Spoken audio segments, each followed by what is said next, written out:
नमस्ते। अब तक तो आपने सासाराम की बेटी स्नेहा की बनारस में संदेहास्पद मौत के बारे में सुन ही लिया होगा और धीरे धीरे ये मामला आपके दिलो दिमाग से दूर होता हुआ नज़र आ रहा होगा। लेकिन क्या आपको लगता है कि ऐसे मामलों को दब जाना चाहिए? नहीं, बिल्कुल नहीं। ऐसे मामले में तो अपराधी की ज़मीर तक हिल जानी चाहिए। ऐसी घटनाओं की वजह से ही कोई परिवार अपनी बेटी को बाहर भेजने से हिचकता है। और हिचके भी क्यों ना, कौन चाहेगा कि उनकी बेटी, उनकी लाडली, जिसे उन्होंने पढ़ने के लिए और अपने सपनों को पूरा करने के लिए बाहर भेजा है और जिसके रिजल्ट्स और रैंक्स का इंतज़ार वो बेसब्री से अपने घर पर कर रहे हैं, उनके उस लाडली की खबर कुछ इस तरह आती है कि उसकी डेड बॉडी उसके उसी के हॉस्टल में संदेहास्पद स्थिति में मिली है, या फिर ये कि their daughter has been raped and killed. Sneha, may you rest in peace. हम तुम्हारे लिए ज़रूर लड़ेंगे। सुनो, अगर तुम एक लड़की हो तो मेरी ये वीडियो तुम्हारे लिए है। हम अभी अपने समाज को उतना सक्षम नहीं बना पाए हैं कि तुम एक लड़की होते हुए बेफिक्रे ज़िंदगी जी पाओ। हमारा यह समाज अभी उतना डेवलप नहीं है कि तुम कहीं भी सेफ फील करो।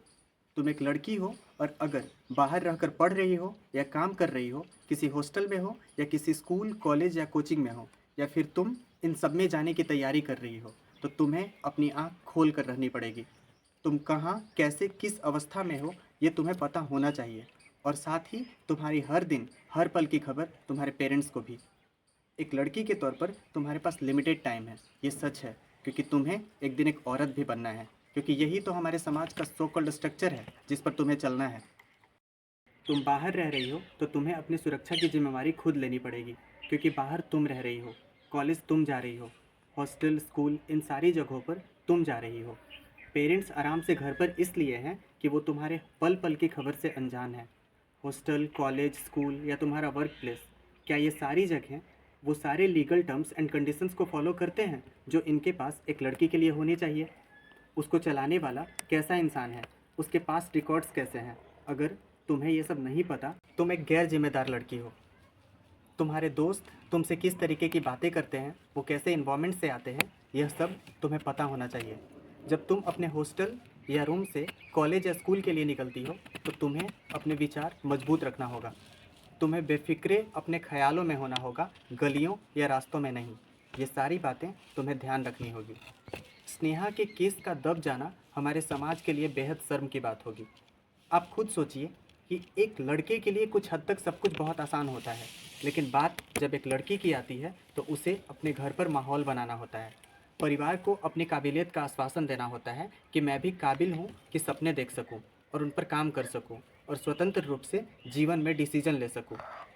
घर की इस परीक्षा को पास करके जब एक लड़की घर से निकलती है और उसके सपने उसके ज़िंदगी के साथ कुछ इस तरह संदेह में डूब जाते हैं और जिसके पीछे केवल क्रूरता और पाप छिपा होता है, तो ये कितनी शर्म की बात होती है। और पेरेंट्स से मैं यही कहूँगा कि आप भी अपने विचार बहुत मजबूत रखें।